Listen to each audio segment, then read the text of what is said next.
Hi guys, welcome back to the fourth and final part of my low carb staples series. Today's episode is snacks, so go and check out part 1 of this series, which explains a low carb grocery haul for a week's worth of food for 2 people, because I do live with my boyfriend and so I do have to feed him as well, and it also shares all of the ingredients for every other video, including this one in this series with low carb snacks. Lunches was the last one and dinners was the one before that. But like I said, today is snacks, and these are all snacks which take either 0 prep time or a little bit of prep time, but maximum 5 minutes, because I know when we are snacking we want something now. And also most snacks are higher carb if they're like packaged snacks like biscuits or even like cereal bars that are classed as health foods. They're often higher carb, and so when you want something quick, it's easy to grab for those things. So I wanted to provide some low carb options for anyone like me who is trying to follow a lower carb diet. These are all snacks that I enjoy regularly and I hope you will enjoy them too. So let's just get into the first snack option. Right, let's get into these snacks. I'm going to start with one of my faves, and that is sugar-free jelly.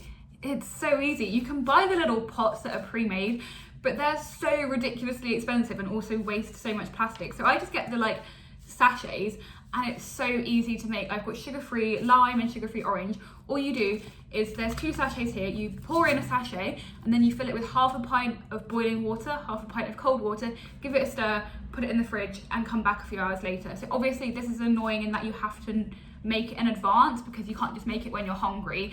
It will take quite a few hours to set, but I love it. It's 0 net carbs, so I can eat as much as I want with no insulin, and it makes a big portion. So it says 1 sachet makes 4 portions, but realistically for like an adult it makes 2 portions, or maybe even 1 portion if you're really hungry. But love this one.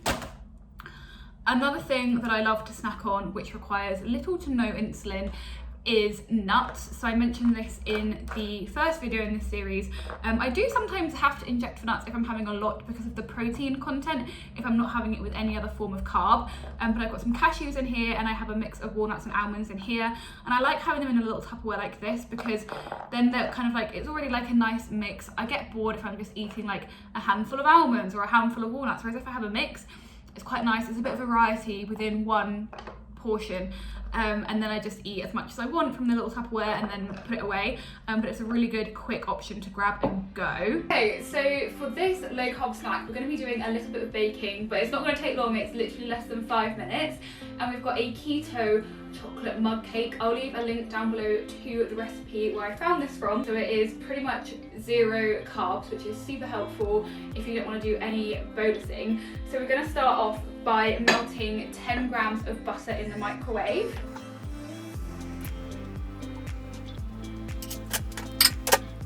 And then when that's all melted, we're literally just gonna put all the ingredients into the mug. Did I say we're making a mug cake? We're making a mug cake, so all the ingredients are going into the mug, and then we're just gonna put it in the microwave. So we've got ground almonds or almond flour. This is a really good 0 carb alternative to regular flour, and we want 20 grams. We're then going to put in 10 grams of cacao powder. You can just use regular cocoa powder if you wanted to, but cacao powder is basically cocoa powder in its most pure form, and so you won't have any added sugar in it, which some like shop bought cocoa powders can have, which obviously makes it lower carb. So 10 grams of that. Then we want 10 grams of erythritol. This is a natural sugar substitute. You can get it in granulated form, icing sugar, like powdered sugar form, and also brown sugar. We're just going to use the regular one. I will leave a link down below so you can get this one, which I bought from Amazon. It's not too expensive for what you get, but if you are wanting to bake with 0 carb, you do need some form of obviously 0 carb sugar alternative. So this is one that I'm using, but you can also just use ones that you can get from Aldi as well, which tend to be a bit cheaper. So 10 grams of this into the mug cake mix.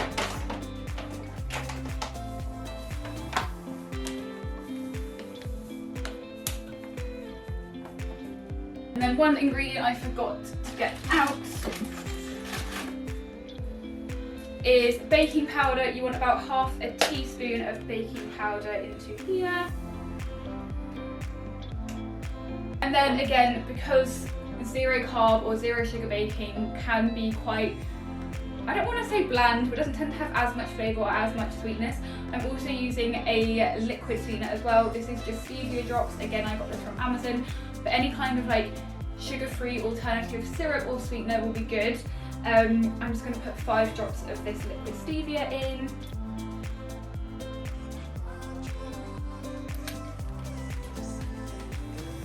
And then you can customise it however you want with flavouring. So I have this caramel essence. Also if you have vanilla essence, then you want to put chocolate vanilla, whatever you want. You don't have to put in any additional flavours at this point, but I just quite like this to make like a chocolate caramel. And again, you can just get this from like a supermarket. And then the last thing is just 1 egg.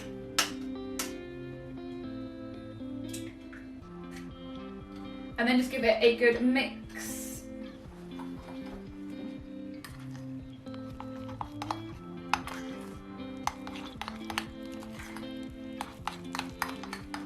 And then once you've got it all mixed into some form of batter, you can add, if you wanted to, like a couple of squares of dark chocolate, and then they're going to melt really nicely in the microwave, or even like a dollop of peanut butter, and then it goes all gooey like a Reese's cup. I'm just going to leave mine plain for today because I'm not really fancying those other ones, and I quite like my chocolate caramel flavour. And now we have it as kind of our cakey consistency. Mug is about half full. You want to make sure you've got a big enough mug that's only about half full so it doesn't explode over the sides. And we're literally just going to microwave it for 1.5 minutes, or I think I'll start with actually 1 minute and 10 seconds, and then you can give it a feel, see if it's cooked, see if it's gooey enough, but it should be hopefully really cakey and gooey after it's finished. And here we have the finished mug cake. It is really, really squishy. In fact, let me just, I don't know if you can see, but it's like bouncy and good to go after. So that was just 1 minute and 10 seconds. And yeah, I'm gonna dig into this right now. The next thing I want to mention is this hot chocolate. Again, I mentioned this in the first video, but this is Options hot chocolate. And I did say in that video as well, it is pretty expensive, but I bulk buy when it's on offer. It's often half price, which makes it not too bad, but per serving of this hot chocolate, it's only 5 grams of carbs, so it's super easy to fit into a low carb diet. I do say though that 1 portion for me isn't really enough to make it chocolatey enough. I do 1.5 to 2 portions, but even with double the portion, it's still only 10 grams of carbs. And they have so many flavours. They've got chocolate orange, salted caramel, Belgian chocolate, mint chocolate. So I love this when I'm really craving something sweet and something quick, and it's really nice in the winter as well to just warm me up with a nice hot chocolate. Next thing that I like to snack on is eggs, and some people may find this weird, but I do like to snack on the odd boiled egg if I'm really wanting something like stodgy. Like sometimes my stomach just wants stodge, and so if I have a boiled egg, then that kind of does the job for me, having a couple of those.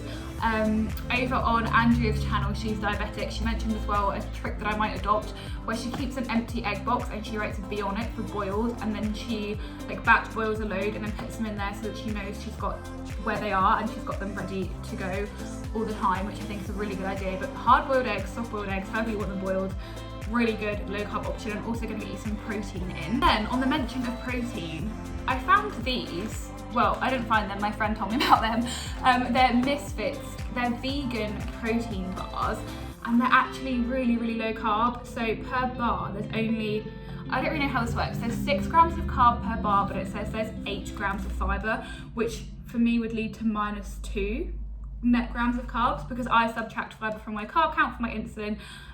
So I can eat these and not take any insulin at all, and it has no effect on my blood sugar, which I absolutely love.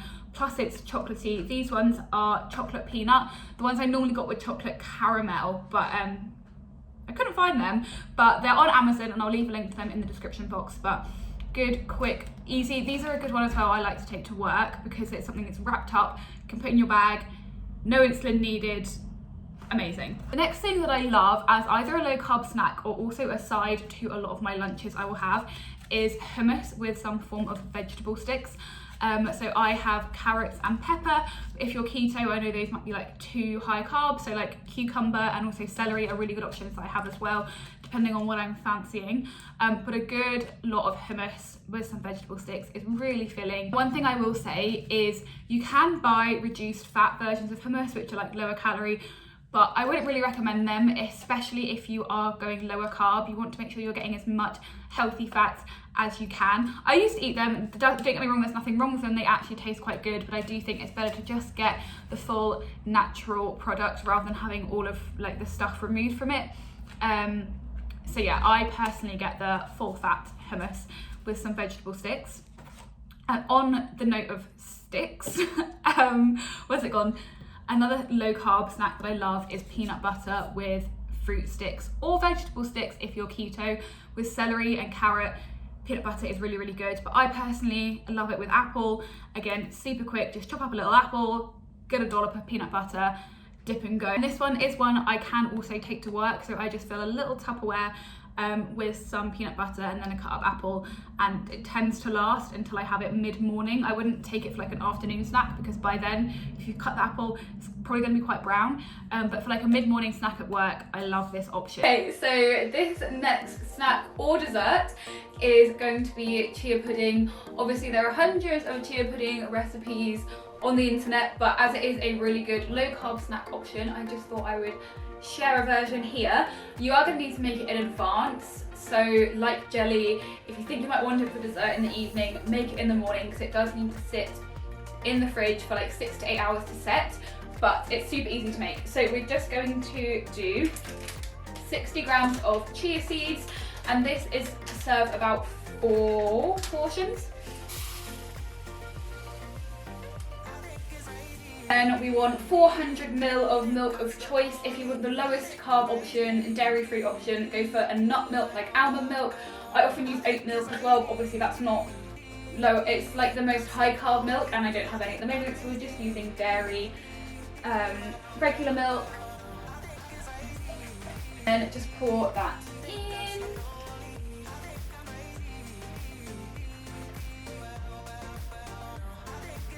Then, so I'm going to make these into chocolate chia pudding because I'm obsessed with chocolate.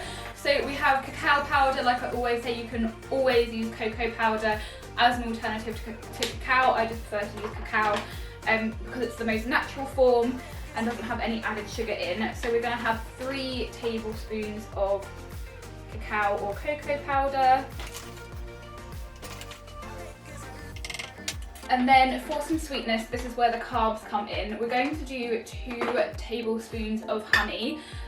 You can use any form of kind of sugar-free syrup alternative, like the 0-calorie syrup you can get on like My Protein or anything, if you are doing super low cal. But between all the 4 portions, this is only going to be about 10 grams of carb per portion if you do use honey or maple syrup or something like that.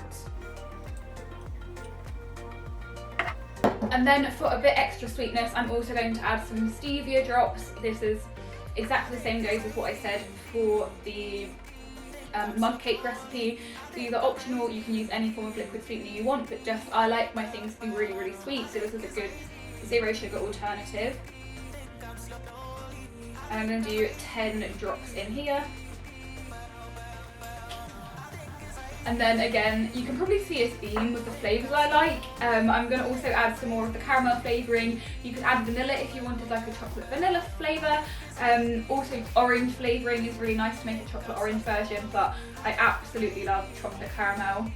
And it looks like I'm going to need to buy some more of this. And then we're just going to whisk all of the ingredients together.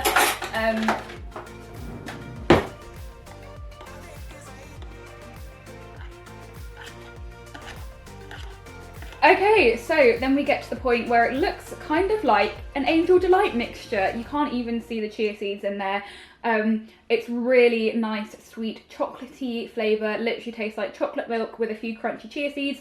But we're going to put this in the fridge to set for about 6 to 8 hours. And I will show you the finished pudding tomorrow.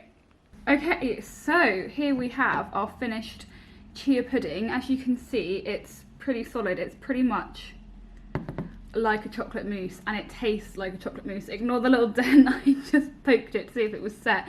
But yeah, it's literally like if you wanted a low carb, high fat, high omega version of chocolate mousse, this is your answer. Next one as well, I did mention in the first video of this series, but is these fibre one brownies. And like the hot chocolate, they are really overpriced. They're pretty expensive. I think you get 4 in a box for £2.50. So again, I bulk buy these when they are on offer, normally half price. But they're just little small brownies. They're only like 90 calories per brownie and only 10 grams of carbs, but 6 of that, 6 is fibre, so it's like net 4 grams of carbs, which is super easy on the blood sugars. I don't tend to really need much insulin for these, if any at all. So these are great, again, if you're just craving something chocolatey. Like I mentioned, chocolate is my everything, and so having a good few chocolate low carb options are absolutely key for me to having any chance of sticking to low carb. And the final snack is kind of a combo of 2. You can have these separately or together, but is natural yogurt and blueberries. So I love just to snack on blueberries by themselves. They're a really good low carb fruit and honestly delicious, but also good for sweetening yogurt if you don't want to use like a honey or maple syrup or something like that. I love blueberries, yogurt. I would also put granola on there if I'm having a higher carb meal, but obviously that's not so low carb, but seeds on top of there as well. You can also get sugar-free like syrups from My Protein, but Greek yogurt, again, a really good source of protein, and especially I recommend getting, like hummus, getting the full fat version, because if you're eating low carb, you want as many healthy fats as possible, and the difference in calories isn't even that much if you are worried about gaining weight or losing weight. The calorie difference between low fat and not low fat isn't very big, so I'd always recommend the full fat version to get as much goodness as possible from your yogurt. But yeah, blueberries, strawberries, raspberries, any kind of berry on top of this is delicious, and I love, this is like a dessert that I love to have, as well as like a snack mid-afternoon, depending on what I'm fancying. And that concludes our low carb snacks and also this entire low carb series. That is a week of low carb eating, plus these snacks will probably last me more than a week, let's be honest. If you do have any other fun snack or meal ideas that are low carb, please leave them in the comments down below so I can expand my menu, because yeah, I think starting low carb, you can feel a bit restricted, and these snacks and recipes that I've shared in previous videos have really helped me to enjoy the food that I'm eating and find good swaps to things that I used to eat all of the time. But that is it for this video, and that is it for this series. I hope you all have a great day, and I will see you in the next video. Bye! Take 1, action. Okay.